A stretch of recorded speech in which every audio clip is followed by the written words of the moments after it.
tell me that I'm never. Halo semua, salam sejahtera Malaysia, tuan-tuan dan puan-puan yang amat dihormati. Sebelum ini, kita dikejutkan dengan keputusan Speaker Dewan Johari Abdul.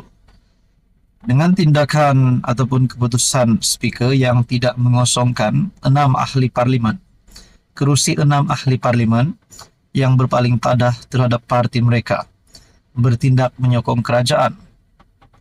Dan apa pula komen parti komponen di dalam kerajaan hari ini? Di dalam channel ini sehingga ada membuat kenyataan ataupun pandangan. Parti daripada Sarawak, parti daripada Sabah ataupun Borneo akan tarik sokongan setelah tindakan daripada kerajaan ataupun tindakan daripada speaker tidak mengosongkan kerusi 6 ahli parlimen tersebut. Jadi saudara-saudara yang amat dihormati, tuan-tuan dan puan, ini adalah salah satu komen daripada kepimpinan UMNO melalui Tokmat.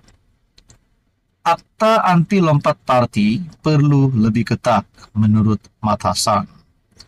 Akta anti lompat parti wajar dikaji semula bagi mengatasi kelompongan sedia ada sekaligus menghalang ahli parlimen atau ahli Dewan Undangan Negeri melompat ke parti lawan. Timbalan Presiden UMNO, Datuk Seri Muhammad Hassan berkata, perkara itu wajar dilakukan bagi memastikan negara tidak kocar-kacir dengan tindakan ahli politik yang lebih mengutamakan kepentingan pribadi berbanding memperkasa kerajaan setelah dipilih rakyat. Adakah sekiranya UMNO tidak setuju mereka akan satu blok keluar daripada kerajaan? Itu menjadi persoalan. Kalau tidak dikaji, kita boleh lakukan proses recall seperti di England. Ini berlaku apabila terdapat ahli parlimen yang tidak sehaluan dengan parti. Pengundi di kawasan itu boleh buat satu referendum dan sekiranya mendapat sokongan lebih 50%, kerusi itu perlu dikosongkan serta pilihan raya diadakan semula, katanya. Beliau berkata demikian kepada pemberita selepas merasmikan mesyuarat perwakilan UMNO bahagian Tenggara di Felda Sungai Sayong yang turut dihadiri Ketua UMNO bahagian Tenggara, Datuk Seri Dr. Adam Baba. PM Datuk Seri Anwar Ibrahim berkata, kerajaan terbuka untuk mengadakan perbincangan bagi memperbaiki kelompongan yang wujud dalam Akta Perlembagaan Pindaan Nombor 3 2022, Akta E1663 atau Akta Anti Lompat Parti. Jadi saudara-saudara berkaitan dengan isu ini, apa komen Anda? Sekian saja, teruskan bersama di dalam channel ini. Halo semua, salam sejahtera Malaysia.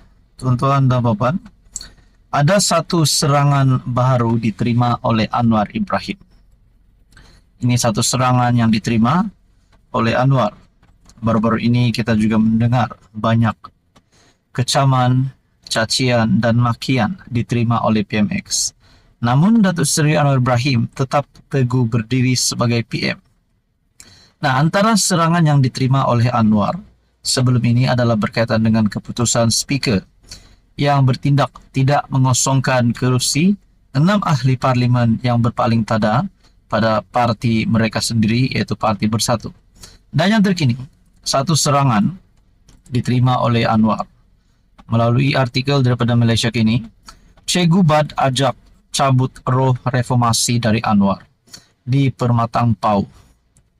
Ahli Jawatan Kuasa Penerangan Bersatu, Badrul Hisham Shahrin, lebih dikenali sebagai Cikgu Bad, mengajak orang ramai hadir dua perhimpunan bagi menunjukkan rasa tidak puas hati kepada kerajaan.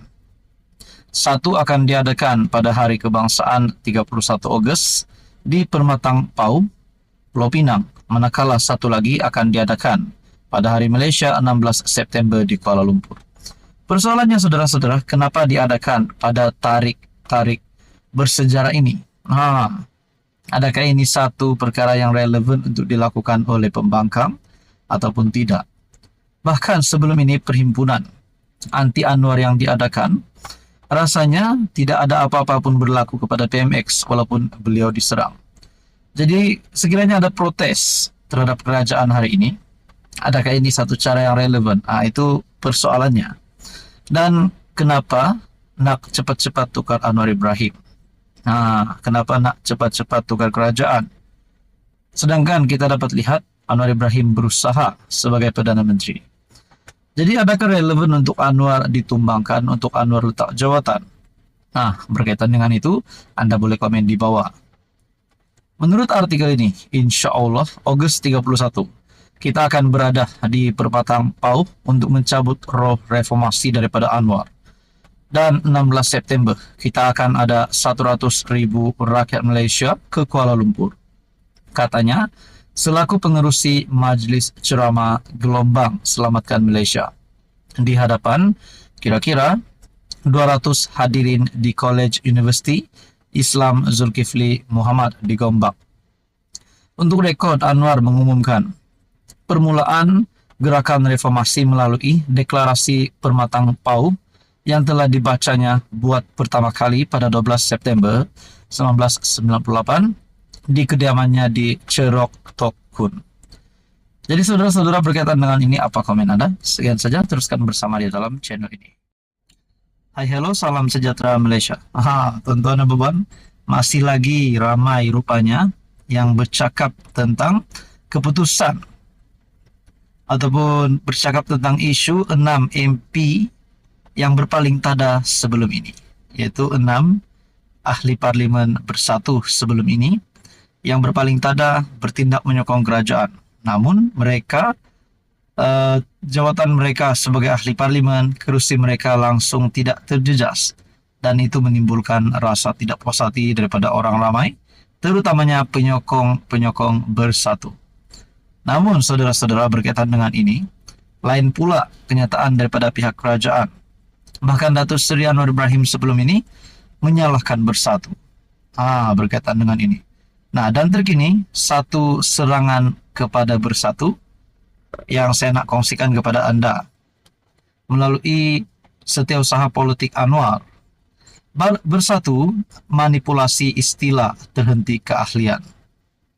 Setiausaha politik Perdana Menteri Muhammad Kamil Abdul Munib menyifatkan bersatu sebagai memanipulasi istilah terhenti keahlian berhubung kedudukan 6 ahli parlimen itu. Jadi saudara-saudara, sebelum ini bersatu yang tidak puas hati. Mereka telah memecat keahlian wakil rakyat mereka yang berpaling tada itu. Namun itu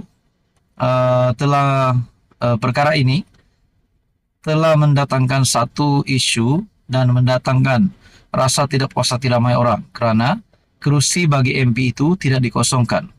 Namun daripada pihak kerajaan pula telah memberikan pandangan bahawa mereka dipecat, bukannya mereka lompat parti. Jadi perkara ini amat rumitlah untuk kita bahaskan. Jadi di dalam artikel ini, Muhammad mencabar Presiden Bersatu Muhyiddin Yassin untuk menyatakan secara jelas sama ada 6 ahli parlimen yang menyokong PM itu dipecat atau tidak. Ini selepas Muhyiddin menyifatkan Speaker Dewan Rakyat Johari Abdul membuat tafsiran songsang apabila mengumumkan bahawa 6 wakil rakyat itu kekal sebagai ahli parlimen bebas. Apa yang jelas kita nampak ialah mereka 6 ahli parlimen dari Bersatu dipecat meskipun ada percobaan memanipulasi istilah terhenti bagi memenuhi selera tekak Muhyiddin. Kalau begini saudara-saudara, adakah Muhyiddin cuba untuk menipu media, cuba untuk menipu penyokong, cuba untuk menipu rakyat Malaysia bahawa mereka ataupun Bersatu mahu memanipulasi istilah terhenti keahlian, sedangkan Bersatu memecat 6 wakil rakyat tersebut. Itu menjadi persoalannya. Jadi saudara-saudara, kalau benarlah memang Muhyiddin cuba untuk memanipulasi, layakkah Muhyiddin sekali lagi berada di dalam pemerintahan kerajaan, ataupun biarlah Bersatu terus saja menjadi pembangkang? Mungkin Anwar Ibrahim selepas ini akan berpenggal-penggal lagi jadi PM, Bersatu pula pun berpenggal-penggal jadi pembangkang. Itu pun kalau perkara itu bakal terjadi. Jadi apa komen Anda? Teruskan bersama di dalam channel ini.